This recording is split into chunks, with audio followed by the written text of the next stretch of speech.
Yeah. What is happening? What's going on? What's good? What is happening? I didn't know you. I forgot you had a pink version of that hat. Is this week Breast Cancer Awareness Week? Not that I'm aware of, but this is actually Oh the boy. only hat I have besides my visor and besides my cowboy hat. Oh, there we I go. don't have any of the other versions of it. I only have the pink one. Is that all you're left with? Everybody has taken a grab, put Yeah, their I mean, hand in I, their I freezer never bag. I never actually kept any of them for myself. Except for the first one, the blue one, but it's so like mangled and destroyed that it actually doesn't even fit me. Like these Richardson hats, like I have to be on the biggest setting, which when you walk around with like one clip in or on the final hole of a hat, you just kind of look a little weird. Um, so I don't know.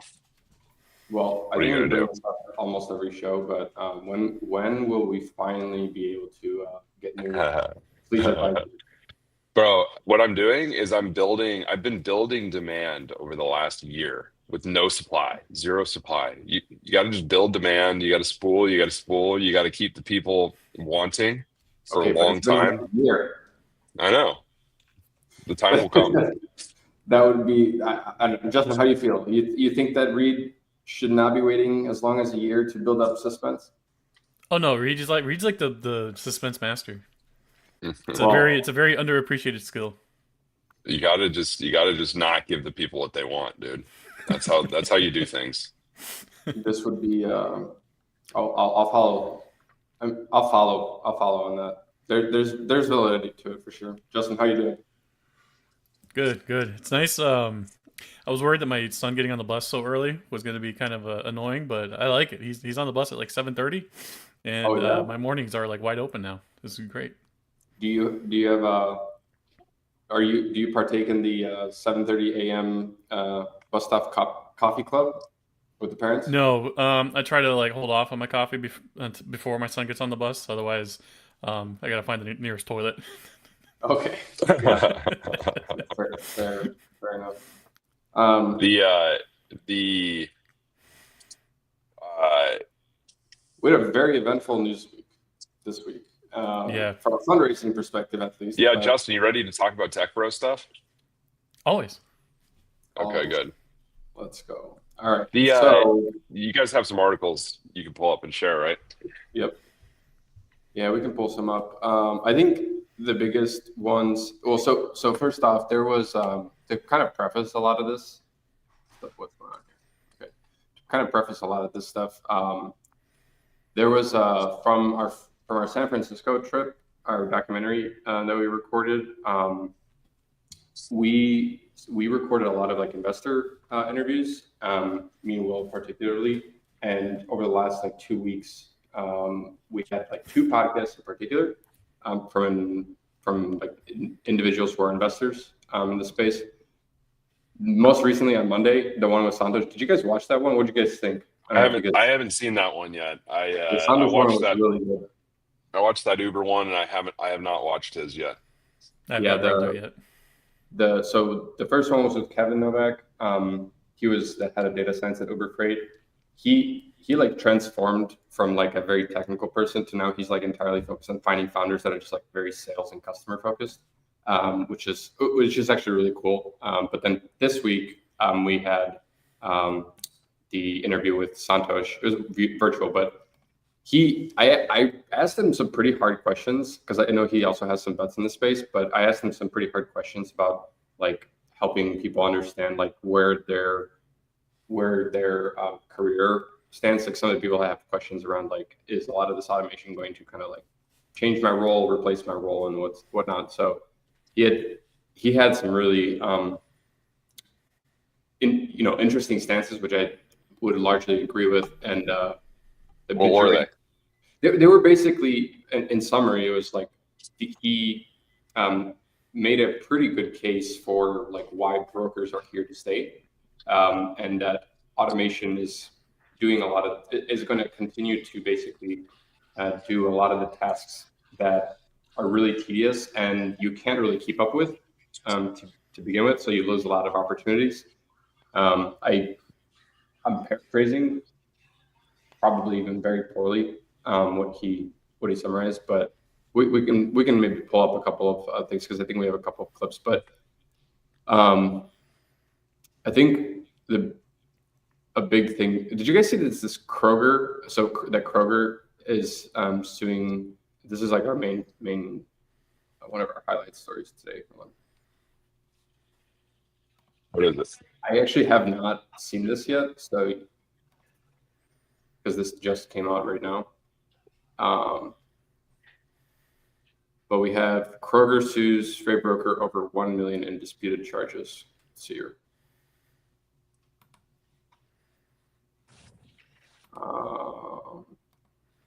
$3.1 million for freight dispute. Oh, dang, great. I got to be logged in. Nice. Do you guys ever go to the FreightCaviar web page? I do occasionally. Yeah, I mostly read the newsletter in my inbox. 257 payments in 1 month, charged exactly $9,999.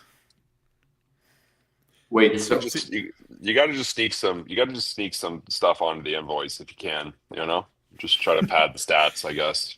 See, that's always been one of my concerns with like the rush towards automation tools is, yeah, it makes the job faster, but it also makes, because it's, quote unquote automated, nobody is paying attention, like by design. And so once people realize what the threshold to like getting human eyeballs on something, that's just the level that they're going to keep it at. It's like when like money launderers in the 80s were like figuring out how to like wash all their drug money. I forget the total amount, but it's like any deposit into a bank over a certain amount that has to get flagged to the IRS. So every month they were just depositing like $1 below that. Yeah, that's that limit is $10,000. Yeah. So Dude, it sounds like that's exactly what was happening here until somebody started noticing a bunch of zeros missing. I'm over 1 million in overcharges. That's actually why that oversight. I don't know, Justin, if that's like entirely automated yet, like the billing. Maybe it is. Yeah, I don't know if that's the case with this yet, but that is my concern with a lot of automation going forward. Is as soon as you stop having people like actually check this all the time, and everyone's just like, oh, just trust the system, trust the process. That's where like all the shady acts start coming in. Okay, so this is way below that limit. I think the limit, I believe. I mean, I don't even know if they really still have the flag at exactly $10,000 or not. I think that actually might be like a law, but somebody in the chat will surely correct me. I hope at least. But this is way less. Maybe this was like Kroger's like limit that they found out somehow. Yeah, but still, or somebody 5 payments in 1 month. This reminds me of. Do you guys see that one guy that got arrested for charging like $100 million worth of invoices to like Facebook and Google? I got to start trying this. Just email out like random invoices. Just send people invoices and see who pays them. And just see who pays. That's basically what he was doing. But it caught up to him eventually. It seems like so. Yeah. I don't have much about this. Invoice disputes are really annoying, and I found myself riled in them occasionally in my previous life. And there's nothing more annoying than, especially customers that like, if like one thing's wrong on the invoice and you have to correct it, it basically like restarts the payment terms. So like, a lot of these people will pay on whatever, 60, 90-day payment terms. And if you screw up an invoice, they'll send you to the back of the line, basically. And that's another thing for automation. I know a lot of, I feel like invoicing and stuff like that is a big part of back office automation. Yeah, I always look at this stuff in very similar terms, like kind of how Justin kind of described it earlier, around just less and less oversight. But it is, in my mind, I map it out to be very similar to basically like a self-driving car in a way. It's like increasingly over time, like my Tesla. It from time to time it still does make a mistake, right? But there's noticeably fewer and fewer with each improvement and iteration. But I think with the invoicing, it's about the same level of risk. No, it's less risk than life being lost, but or an injury. But I'm okay, noticing that in my minivan now too. If I got a car, mine is not like automated by any means, but it's got that like adaptive cruise. And if there's a car in front of me and they're slowing down to like make a turn, it'll slow down with them, and then after they've made that turn, it just like sits there for like 10 seconds before it decides to speed up again. It's so annoying. you're telling me that your minivan does not hover? It's not a hovercraft? No. No, no, can't. It's not. We're not at the Jetsons yet. Hopefully soon. I will say this though, that so Medallion is claimed, which is the company that Kroger is suing, the freight broker that's suing. They are demanding 3.8 million in unpaid freight charges, and I don't know what basis they have on that necessarily. But what I will say is that I had a friend once in high school, or that I we met in high school, where his family they had about 150 trucks, I think it was, and a lot of their business was from Amazon. And one of the things that he told me that Amazon does is like they will pay you, like they will agree to a rate, the load will get moved for them, and then basically at the time at which they owe like $1 million or $3 million, they owe them I think $3 million, something similar to this, $3 million in invoices. Their lawyers basically were starting to argue with you about like cutting the entire bill in half, which I found to be like really, I don't know, unethical, I guess. It's exactly like how people do their healthcare now. They go to the hospital, they get this huge bill, and they're just like, "Yeah, I'm not paying it." And then they wait for a bill collector to call them 5 years later, and they say, "Okay, we'll settle for half or 10%." Yeah. I,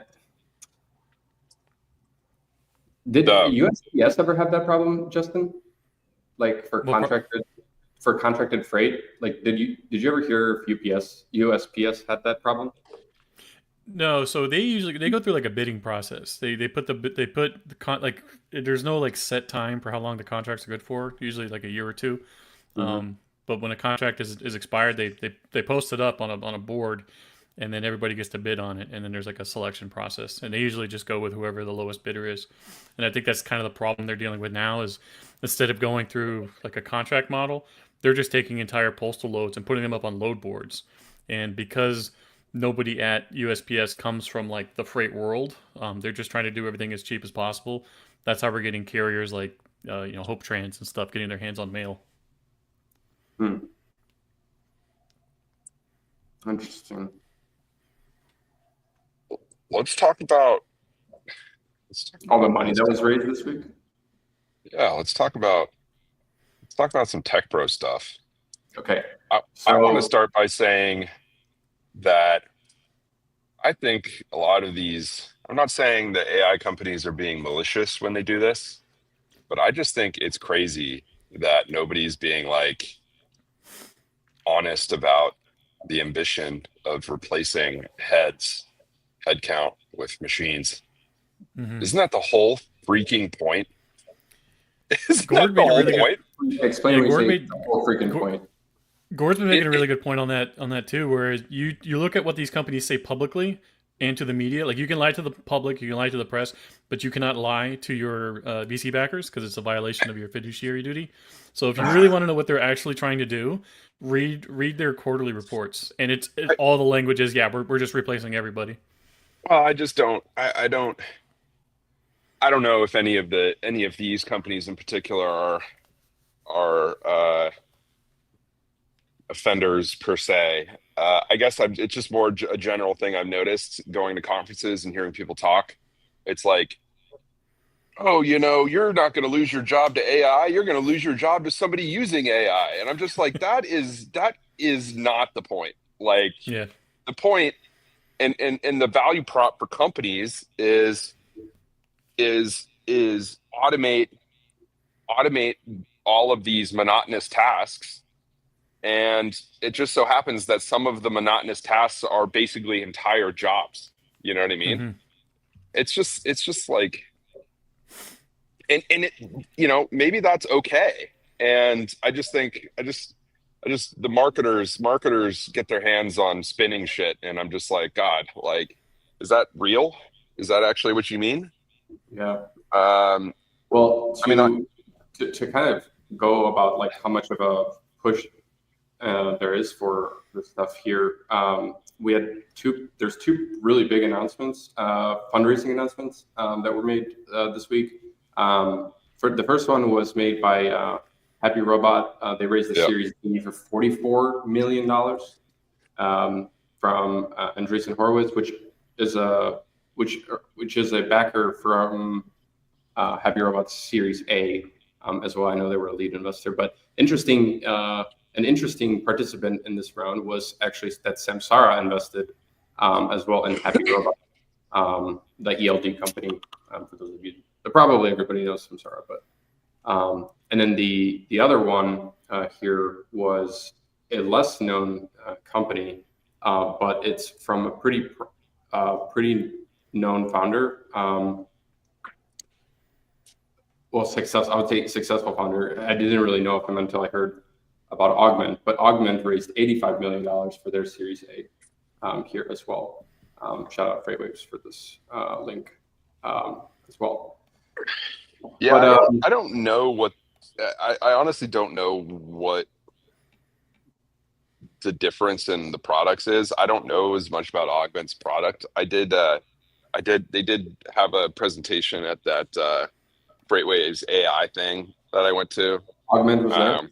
Yeah, and I actually met that guy Harish, the CEO. I talked to him for a while. He was like a sharp dude. Has a couple of other successful ventures that he's been involved in. So I think he's got some pedigree as the founder. I And think that's probably raising a lot of money really fast. yeah. So Easier, quote unquote. But I have been texting with a number of brokerage leaders who are. It seems like a lot of people are kind of just playing the waters, testing the waters with like a bunch of different tools at the same time.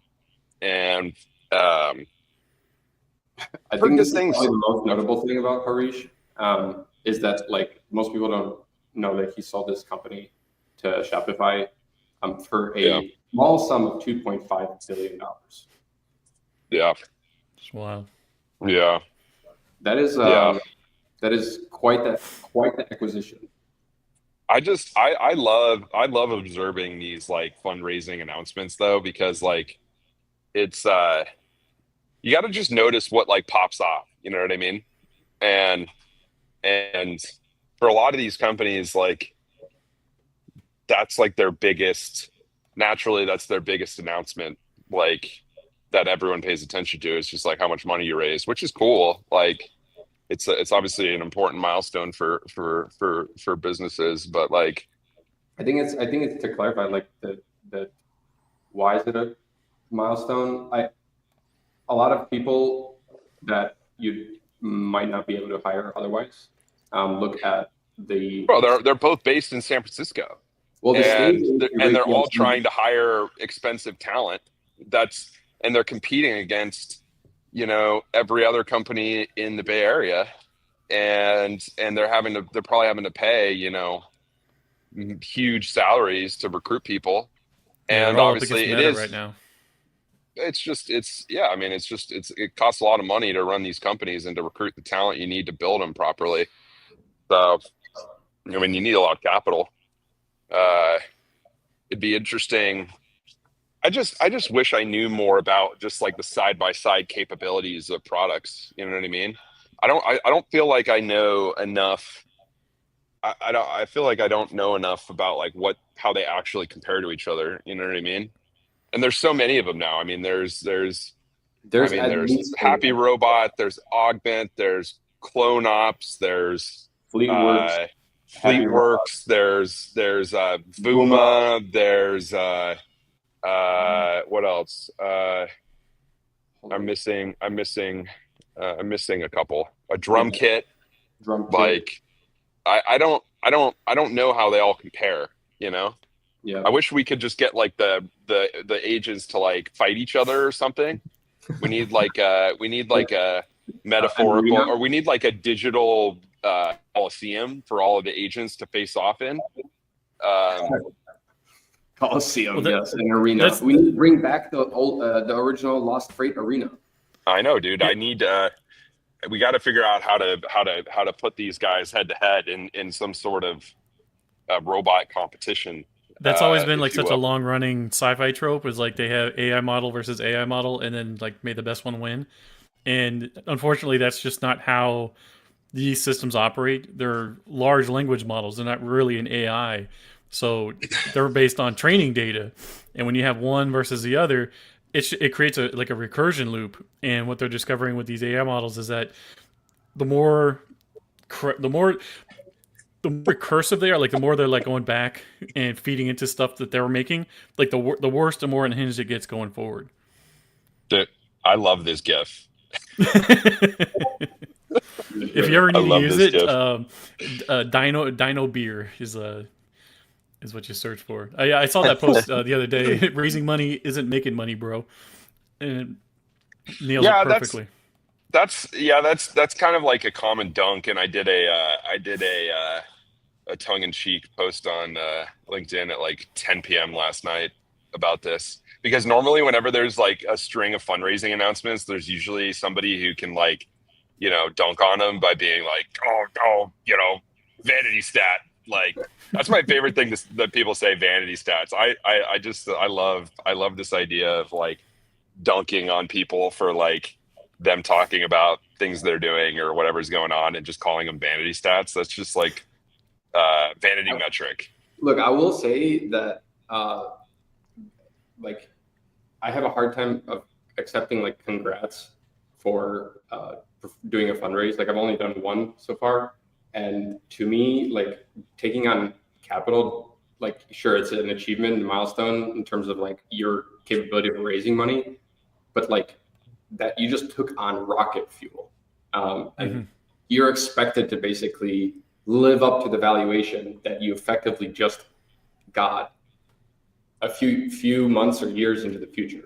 I wish I knew. I wish I knew the valuations. Nobody ever. I mean, nobody in freight really seems to ever put that out there. You know what I mean? In other domains, like you'll sometimes see the stat like X million at Y valuation.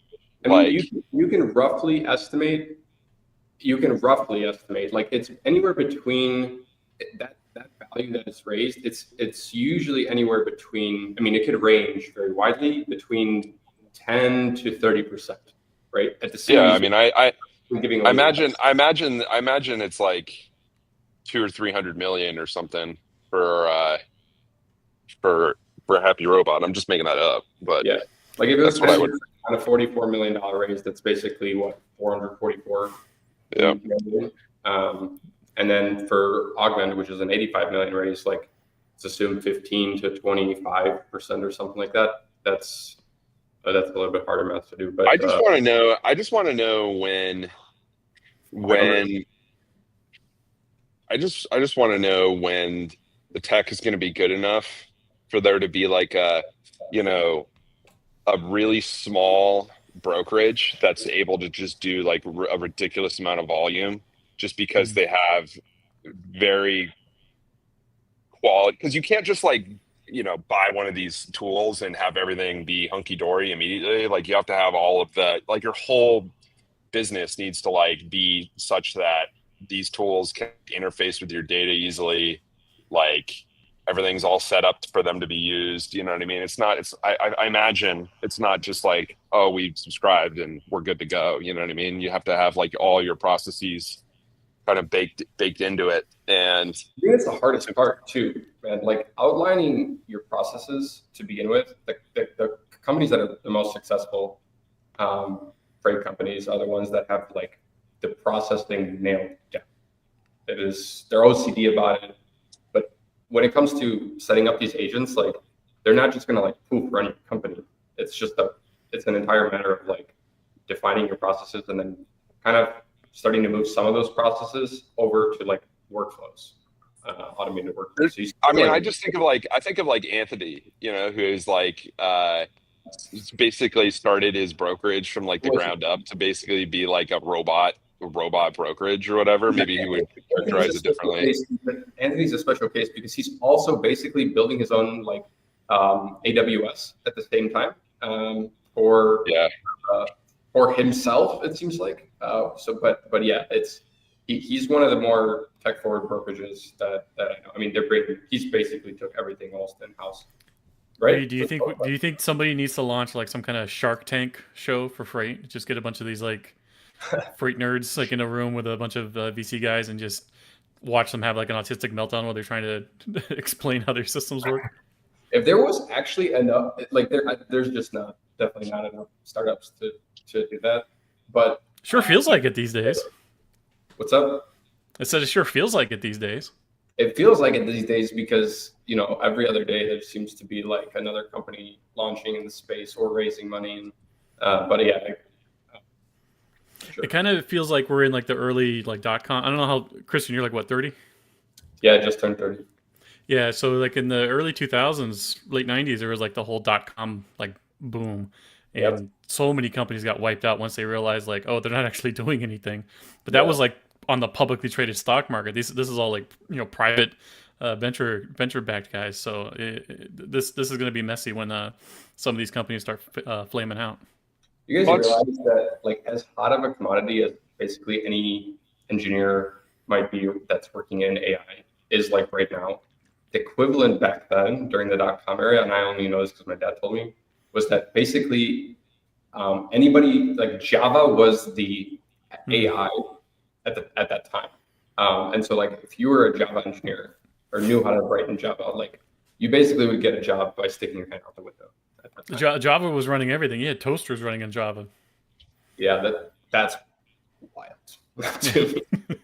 And now, so my 2-year-old laptop here, every month I get a pop-up from Java saying, sorry, your update failed. So yeah, that's wild. My first job was in Java. I like Java. It was I think my first programming language too. But that I actually had in my old like college robotics club. When I came there, the previous like team, they wrote the whole thing in Java. It didn't work that well, but that was like, I was like, wow. I learned a little bit of BASIC in middle school, and in high school it took C++. And by sophomore year, I realized I am not built for this. So I'll never look back.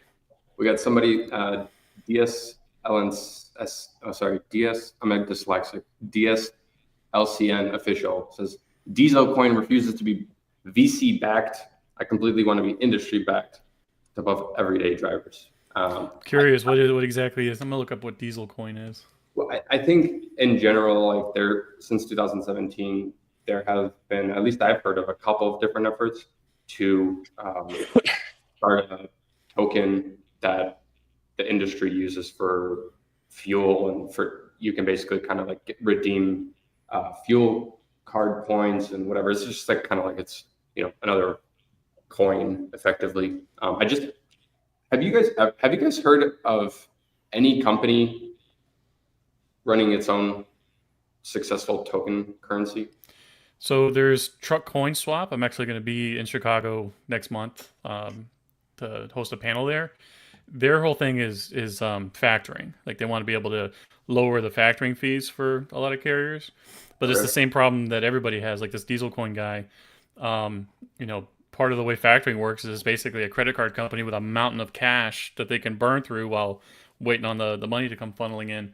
And it's the same struggle that Truck Coin Swap has had, where they just don't have that giant mountain of cash. So every time they go to VC, they say, well, what are your fees? And they tell them like, oh, we can factor loads for 0.01%. And they're like, yeah, no, that's way too low. We want it like 3 to 5%. And they're like, well, okay, well, that just completely makes us uncompetitive with all the other options out there. How do they wait? Since you know these guys better. How do they go about invoice, like the invoice collection process, or the collections process itself, right? Once you buy the invoice. So I'm not like a crypto guy, but the way I understand it, I think, is instead of like transferring the funds through cash, it's just through the Ethereum blockchain. So the Ethereum handles like the money going from A to B, and then you're given the token, and then you can either hold on to that token or just cash it out right there on the spot. Interesting. Yeah, I don't pay too much attention to it, but like when it comes to kind of like running, I don't know. Reed, what do you think? Like, do you think a factoring company that's a blockchain actually can work? Like, I don't know, basically who would collect. You have to go physically collect money, right? Like you have to be in the physical world. You can't. I don't think you can be all. Well, factoring companies buy invoices for, 97, 98 cents on the dollar. They Right. pay carriers immediately. So it's a cash flow solution for carriers and brokers that don't want to wait 60, 90, 180 days to get paid and go through the whole invoicing process. Mhm. So they buy those invoices, the carrier gets money right away, great. Then they turn around and collect and just make money on the spread. And they're usually, obviously you need a stack of money to be able to like sit there and pay out invoices and then wait to get paid. But they also have to be kind of like constantly monitoring the credit worthiness of the invoices they're buying, right? So there's like kind of a credit app side of it, just seeing who the counterparties are, understanding the risks associated with non-payment. Like, okay, this guy's going to pay us, right? This guy might not, and so they have Yeah. to do that. It's I mean Probably it's obviously big business. A lot of brokerages factor now too, which I didn't realize was a thing until Yep. the last year or so. Yep. And then going further, a lot of brokerages also like are using these companies to like actually pay carriers too, right? So they might factor, but they also might use it to pay out, to do quick pay, or even if they're not even if the carrier, yeah, the whole thing kind of crazy, but it is just kind of like moving money around and paying and making money on just like waiting and collecting. Um, can crypto do it? I have no idea. I have no clue. Yeah. I honestly have no idea. The part that I get hung up on is how do you go kind of like who buys the invoice, and then the second part is how do you go and like collect from the shipper or from whatever party that owes the money, right? Like Exactly. is that somebody, And that, is that a specific party on the network? That like kind of like how OTR Triumph or any of these factoring companies, have to operate is they have like a really big fraud department. They also have a collections department, right? They have a payments department too, for the most part. And I feel like that's like, to me, that's been like the missing piece when it comes to any conversation around like crypto and factoring, for the most part. But we'll see. We'll see if maybe we can have somebody on from that side.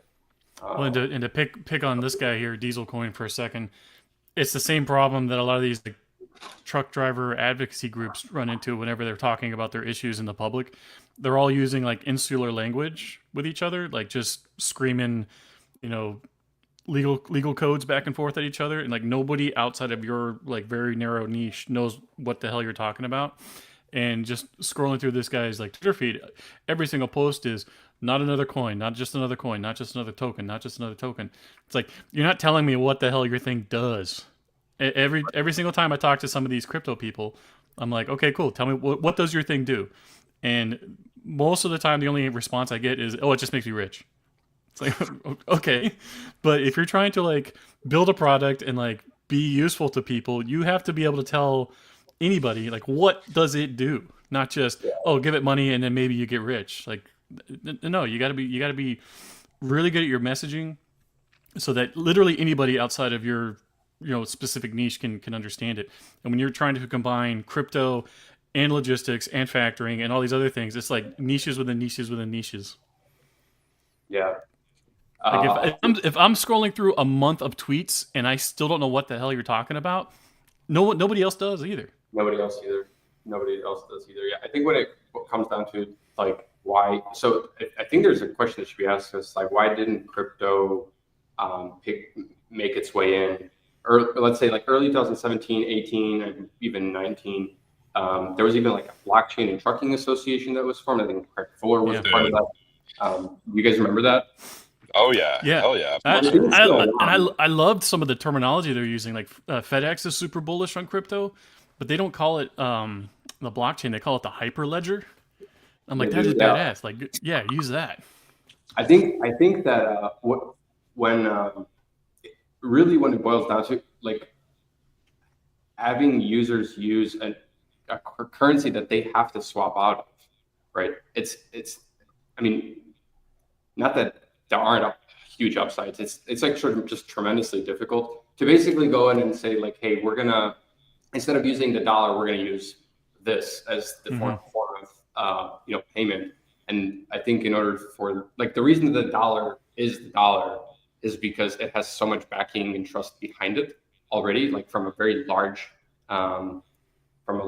very large, I guess you can say, user base, and there's liquidity, right? Like the dollar is never perceived to never be in default, right? We'll see if we keep spending a lot of money, then maybe that might change, but we'll see, right?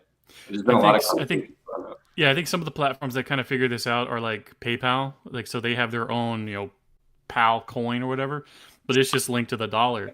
So until recently, if you had like PayPal and Venmo and Cash App, etc., you couldn't take your money out of your PayPal account and move it to Venmo or Venmo to one of these other things. You had to like transfer it to your bank, wait for the cash to clear, then go from your bank to the other account.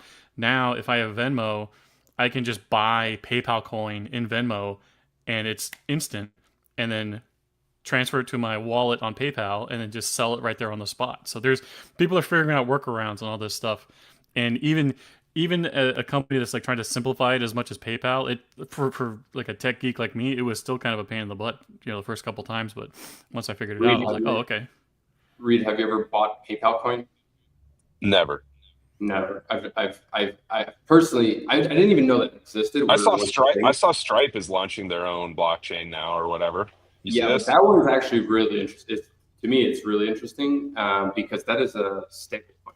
So that is it's like a high throughput stable coin blockchain thing. And it's US dollar denominated, so it's 1-to-1 with the US dollar. And companies have been using it. SpaceX has been using that particular product called Bridge, which is now a Stripe product. Bridge was how they were solving their international money transfer issue, the problems that they were having. Like previously, it was supposedly there was the founder of Bridge went on. I think it was the Lenny podcast. Do you guys listen to the Lenny podcast by chance? I have before, yeah. It's pretty good. But he went on, I think it was Lenny's podcast, and he was explaining how basically all companies, like larger companies that have like a multinational presence, when they have subsidiaries in other countries, it's really difficult for them to get money, to switch money from that currency, local currency of the country that they're in, and then kind of get it back to the parent company in the United States. And with Bridge, it's basically like immediate. Bridge will immediately transfer the currency from like euro to US dollar, move the money internationally, basically because it's on the blockchain and it comes into your account, and it's in US dollars, right? And people actually are adopting it much more quickly, and it's seemingly like way more practical and useful to use a stable coin than it is let's say any other currency, which is either a fluctuating price. Like you can't really use Bitcoin or Doge for that, right? To like really stably be able to predict like how much you're gonna be paying for something. Like if I pay for a pizza today in Bitcoin or Dogecoin, like who knows? I might be, missing out on like $1 million of profit, like Wasn't that like the first actual like Yeah, real world transaction for Literally, yes. Bitcoin? It was like a I think he paid 1,000 like Bitcoin for like a pizza. I thought it was like 20. I thought it was like 20,000 I think it's like 10,000, 10, or 15,000. 10,000. Yeah, Yeah. Man, You something like imagine that. $10,000 worth of Bitcoin? I mean, you could probably argue the same thing about the US dollar, like maybe in the beginning, like if you held, well, no, actually, no, it was the opposite, right? It'd be Especially, worse. yeah, totally the opposite. Never mind, totally scratch that. But Gold, baby, you got to hold on to the gold. well, yeah, and once the dollar, anyway, um, so I think I don't know where I stand necessarily in like crypto alternate to stable coins, especially when it comes to freight. It just seems it's just harder to adopt a new currency. That's that's Yeah, I think, everyone is like trying to mint their own coins and stuff. Like to me, that just screams like pump and dump, like run away.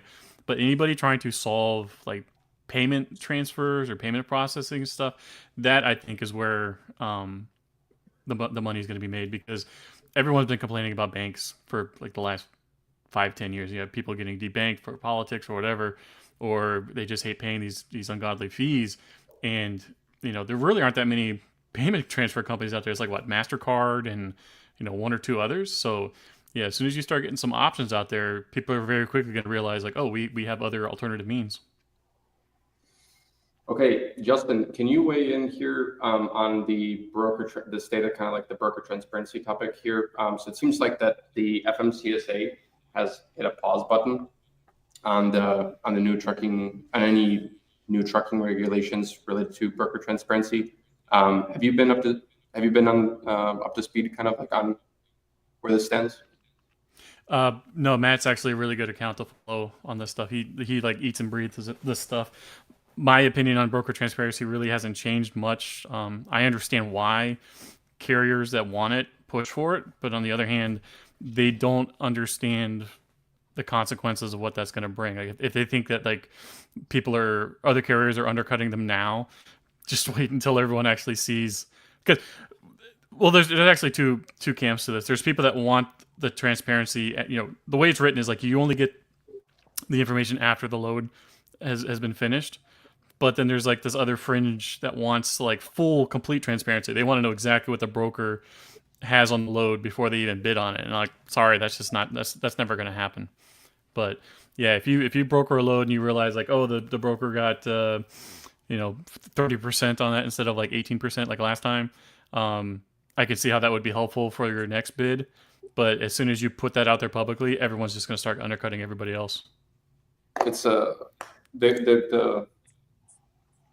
Reed. What do you think? What do you think about the transparency issue? The transparency.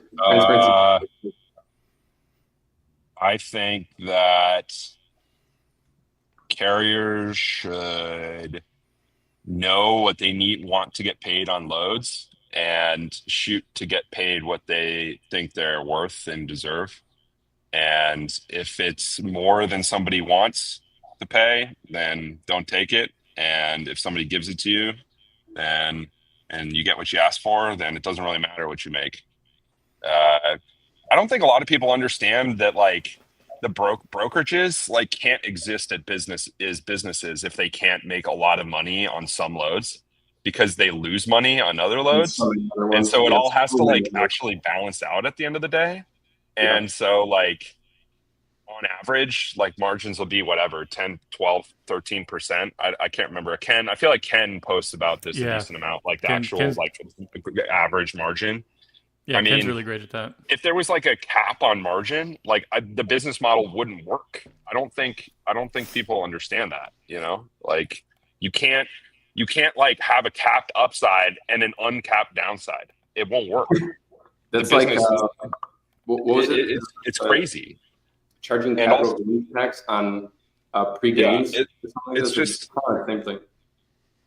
it's wild. It's like and then if you just ask the same sort of line of questions to like a trucking company, like, okay, hey, what's your cost to operate? If your cost to operate is lower, does that mean I should be paying you less? You know Mm-hmm. what I mean? Like, is that a reasonable question? Of course not. Like, not And going if to they're ask a asked, trucking company like, oh, yeah, what's your cost per mile? Like, oh, hey, your cost per mile is only $1.50 when the market average is $2 or $2.50 or whatever. Like, oh, that means you don't need to get paid as much. So like, sorry, like I'm not paying you. It's like, that's stupid. yep. Like, that's And dumb. every carrier's operating cost is completely different. If you're a legit U.S. based carrier that's been around for a while, you're pretty well dialed in. But then you got these shady carriers that will just run their drivers cowboy style, and their Strong operating solo costs are Sergey. basically fuel. Strong solo Sergeys, to be specific. Yeah, yeah, yeah. That's something. So I was on Freight 360's podcast yesterday. And that's a topic we talked about for a bit. Um, you know, so many carriers that are getting wiped out now are like long established, mid-sized carriers that really know what the hell they're doing, and they've gone through previous boom bust cycles no problem. But I think what's wiping out carriers today are a lot of these carriers that can just run 24/7 with a solo driver, and Yeah. like you just cannot compete against that. Yeah, that's So definitely probably the bigger issue and the bigger Yeah, market distortion is just artificially or folks playing by a different set of rules that allows them to operate in a way that makes them more competitive than operations following the letter of the law. You know what I mean? Like that's there's not a whole lot you can do about that. Obviously, long term, the risks associated with working with somebody who's like cutting corners is probably going to come back to bite you versus absolutely. just paying legitimate operator more. But like we this industry operates with like a goldfish memory, like literally, and it's everybody. So like when rates when rates have been down in the dumps forever, you basically like can't remember a time when they were good, and then when they flip, like it's like you think it's going to be good forever. You know what I mean? And then nobody ever really remembers like, oh, hey, remember yesterday when like rates were horrible, or like remember yesterday when rates were really good. And that was my experience, and I fell into the same trap just as like a normal as just a rep. I was just like, you get so like just hyper focused on the moment, like when things change you just like I'll just kind of tacitly assume it's always been that way. I don't know, that's just me. So um here's something that I found interesting. So this is going to be two posts. So one is from Ken Odamo from DAT, and but he is right. I think it is actually still wild that the net motor carrier count is actually increasing in today's market. I'm It is seeing insane. people post abysmal like rates. I think Danielle was just posting about this earlier today or yesterday, where somebody was posting there's multiple loads that were like 66 cents per mile. The people last time I pe- checked, people just you can literally type whatever rate whatever you you want. want Yes, I get it. into these damn load boards. I don't get why people get all tore up about screenshotting these like really cheap loads. These people are just making up rates. You know what I mean? And the rates, there's so little freight that you could just put whatever rate you want on a load, and I bet you're going to get calls. They're not paying 60 cents a mile on that load. Like that's just like a made up number. You know what I mean? I guarantee you they're paying more than that. If it's even a real load, actually, because you don't actually need to have real loads to post loads. You can just post whatever you want. But like people all tore up about this. I'm just like, who cares? You could put $1 a mile. You could put $1 billion a mile. Like it doesn't matter. It's not tied to reality. You know what? If that's actually like an interesting thing that you brought up, which is the fact that you don't need a load to post a load, right? But like, I wonder if And you don't need a truck to post a truck. You see carriers posting trucks everywhere. yeah, Like I one wonder carrier if has, that, you look them up, they have 2 trucks, but they have like 70 truck postings on the load board. And you're just like, okay, what's going on here? Like, yeah, you call a truck posted in Cleveland and, oh, no. He's actually in Detroit. I'm just casting a wide net. You know what I mean? Like that's what people do. And they do that on Well, loads too. The whole thing yeah. is just like kind of a crazy system. Yeah, when a carrier is doing it, it's kind of like a sign of desperation. Like they just need something to move their trucks. But when a broker, the reason why the carriers I think are getting so upset is because when a broker throws something out there like that, it's really an indication of like you're not needed. Like and it's if also if you're struggling to keep your business afloat, like that's it's kind of a slap in the face. yeah. It also makes me think that like I wonder. I don't know if anybody's ever asked this kind of this question. Maybe I've heard it once before, but that if there's like price fixing that may be occurring without people actually knowing it, because like if you think about it, like if you can basically post the load or post the truck, and then these platforms that are the providers of these platforms where you can do these postings, right? They then use that information to kind of create market data rates that might happen. Like in the case of DAT, I don't think they have a settlement process. You just mean they're not executing the transaction, so they don't know what the load's actually booked for. I don't think that DAT makes up or uses like load posts or stuff like that to like look. I think they get data after the fact from brokerages to like build their indices. I don't think they're looking just at, oh, this lane was posted for 60 cents a mile, therefore that's the rate on the lane. I don't think they're doing that. Yeah, and that wouldn't be a very handy metric either, because somebody could just post 1,000 loads for 50 cents a mile and completely crash. Move the market. Just move the market. Hey, this lane's going for 20 cents a mile now. Like that's the new rate, boys. I'm sorry. Yeah. The other thing that's like funny about this industry is like I notice everyone kind of like almost assumes that they like have a right to be in business. You know what I mean? Yes. Like you don't. This is a market. Like you exist only to the extent that you're able to survive. And thrive.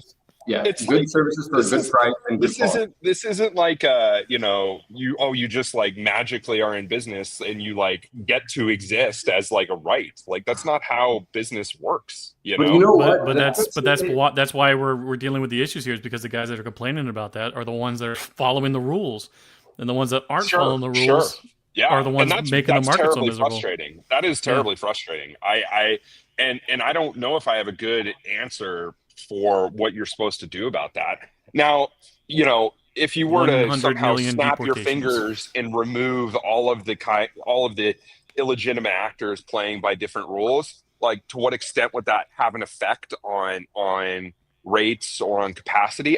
That's a great question. I would be very curious to know what like that actually would look like. You know what I mean? Like if you removed all of the people operating with fraudulent ELDs, making up their hours, if you removed everyone who had, was partly insuring their equipment or only insuring part of their fleet, if you remove people who were using, drivers who are coming from wherever or they're not paying them as much, like whatever it is, like how much capacity is actually in that camp, right? And if you to me, it's not really like how much there is, it's how much of it is making up the market, because say it's only 10 to 15%.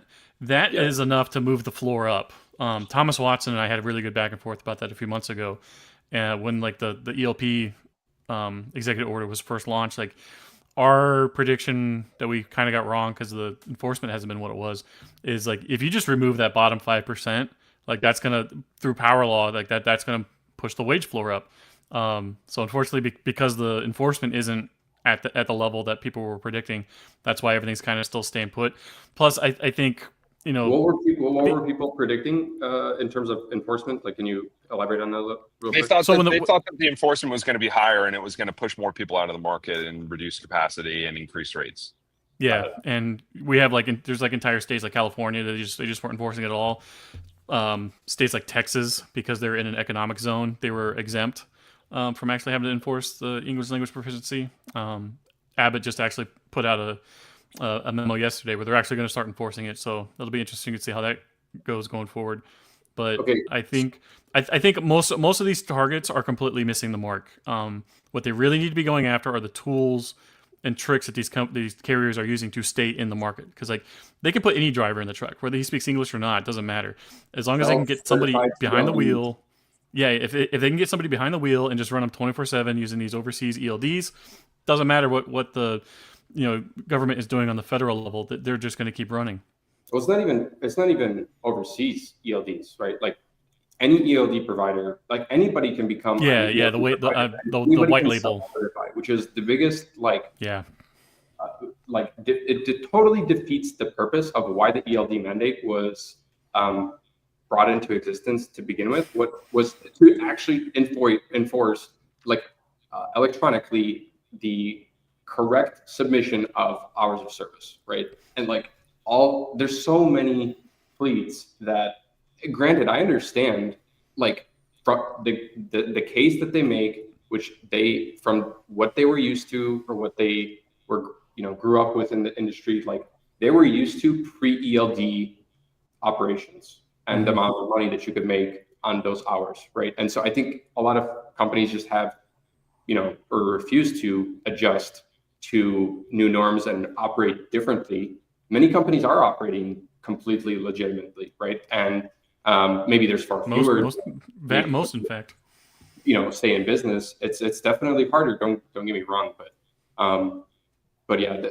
One thing here I wanted to actually highlight, which was, so we had this post here from Ken, and this is saying that like for July 2025, this past, or 2 months ago now, that there was actually a net motor carrier count increase. So just for clarity, motor carrier actually includes both carriers and brokers in that same number.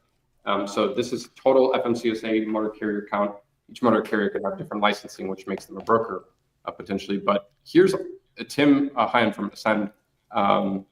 He posted yesterday this interesting, was it this one? 12? Oh, sorry, no, I just blacked out there for a second. What are you guys talking about?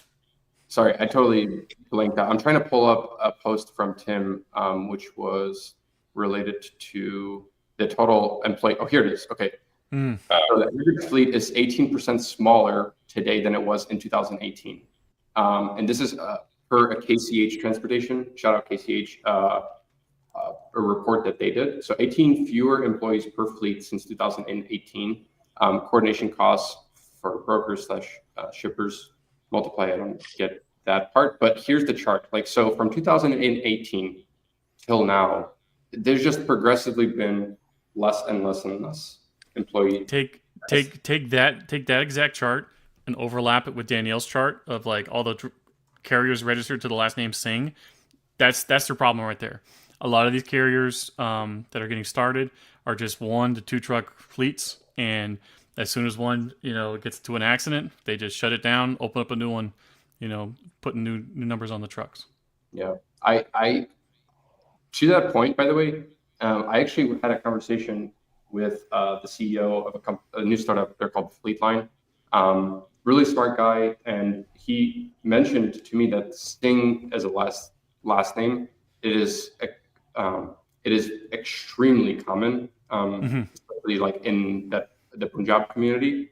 And I think that I just we've talked about this in the past. I just wanted to kind of state that like that last name is very similar to like how Muhammad, how common the first name Muhammad is, for example, especially in like other like kind of like, it's not the Punjab community, but it's like in the Muslim culture. Are you trying to say that not all Singhs are bad?